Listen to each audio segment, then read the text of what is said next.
Hello, beautiful people. Welcome back, or welcome if you're new.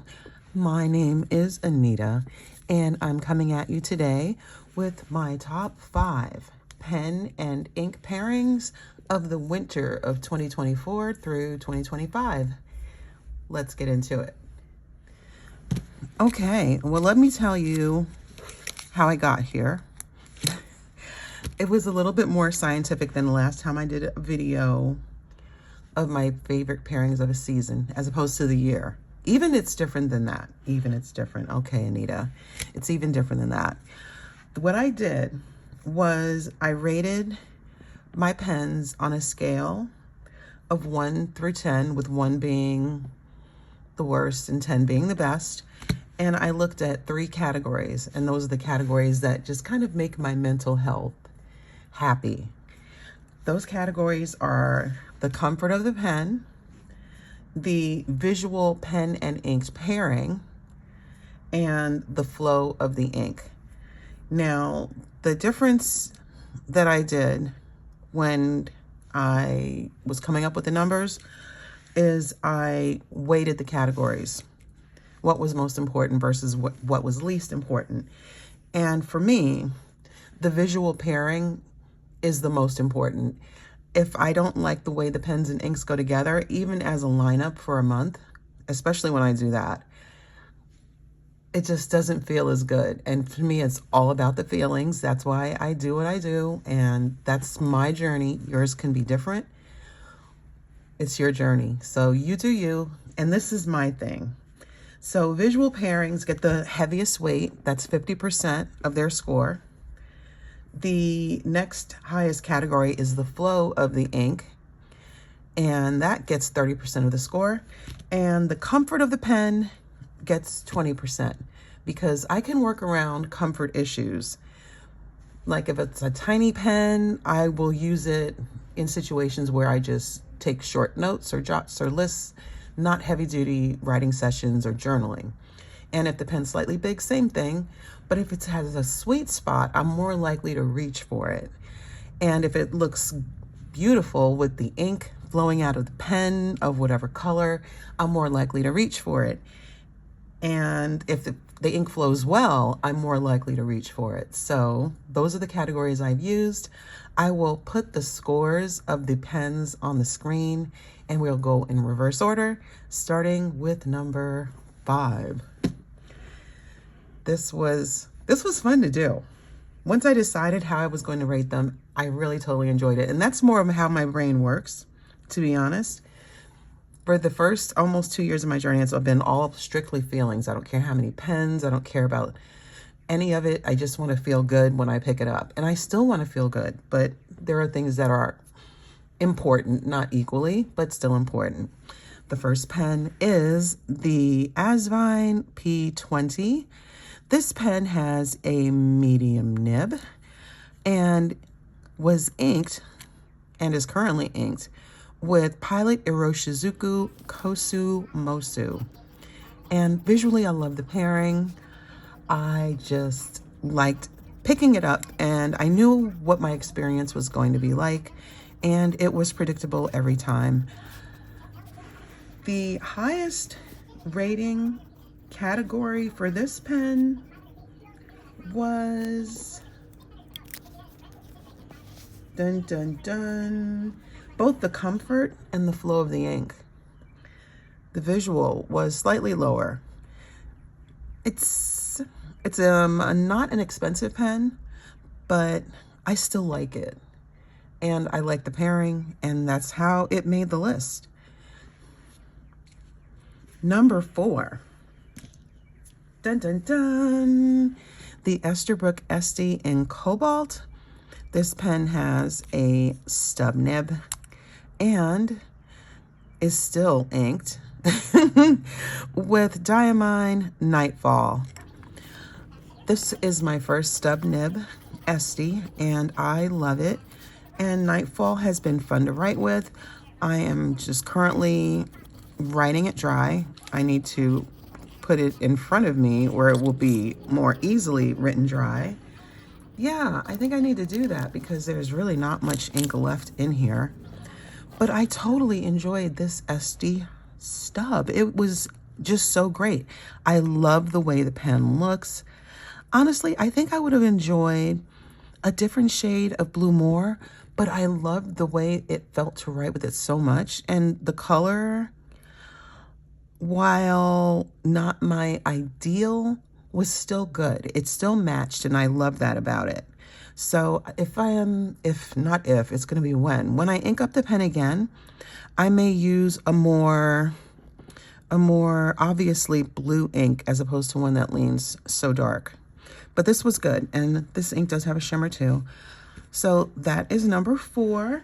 All the scores will be on the screen so you can see, along with, I'll show you the weights. Not that I expect y'all to remember how I rated this, but you know, for the nerdy, geeky ones of us who like numbers, it'll be up there. Number 3 was the Benu Euphoria in the Hot Toddy colorway. This pen's a Goldspot exclusive. It has a medium steel Schmidt nib, and I used 2 inks in it since October, and I mostly used, I think for about 2 months, the ink Vinta La Paz, and I loved it. And I had to make myself take a break from the pen because I didn't want to get tired of looking at it and then just not reach for it, because I was tired of looking at it and wanted to pick up something else. So, oh my goodness, it was just so lovely to write with. It just sparked so much joy. I just loved the nice juicy nib. I loved seeing the ink flow onto the page. Just the whole experience of it. Oh, I loved it. I loved it so very much. The flow got the highest rating. This was an amazing pairing, and I look forward to my next Benu pen. I am plotting on which one it will be. There are so many options, but it will probably be a Euphoria, simply because I know how it feels in the hand. And that's always the thing. You want to get something that feels good in hand, and I don't know if I have a pen shop near me that will have all the options I get online. I have been not making it a priority to find out, so it's too easy just to look online. And I have a decent variety of pens so that I can kind of figure out where I'm going to fall with a particular range. So yeah, I will probably get another Euphoria, and there's like a daily writer that Benu just released. Those look interesting, but I don't know. Maybe I'll wait until I hit the Atlanta Pen Show, and hopefully someone's got them and I can see what those look like. Anyway, that was number 3. Number 2, and number 1 may surprise you. Number 2 is the Pelikan M800 in the colorway blue black. This pen has a medium 18 karat gold nib and is still in my currently inked lineup for this month where I'm filming this, February, is inked with Pilot Iroshizuku Shin Kai. I just love this pen. It feels so good in the hand. The weight of it, just, oh my goodness. It feels so good.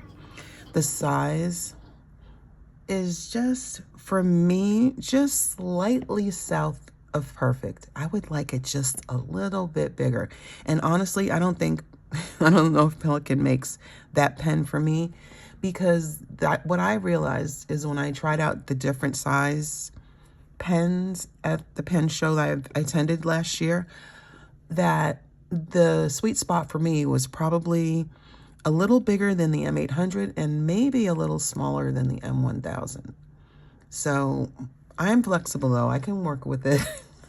I make it work, and this feels really, really good. I love this pen. And the ink, it flows so well. I don't have any issues with anything. The ink is just great. It's just the color. It goes down 1 shade of blue and dries to a slightly more muted shade, and I like the color when it's wet. If I had that color when it's wet, when it's dry as well, I'd love it.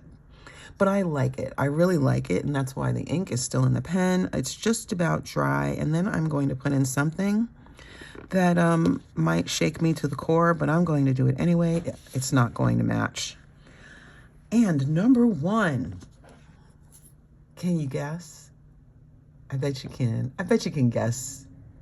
Number one is the Hongdian M2, right? M2 in the colorway orange red.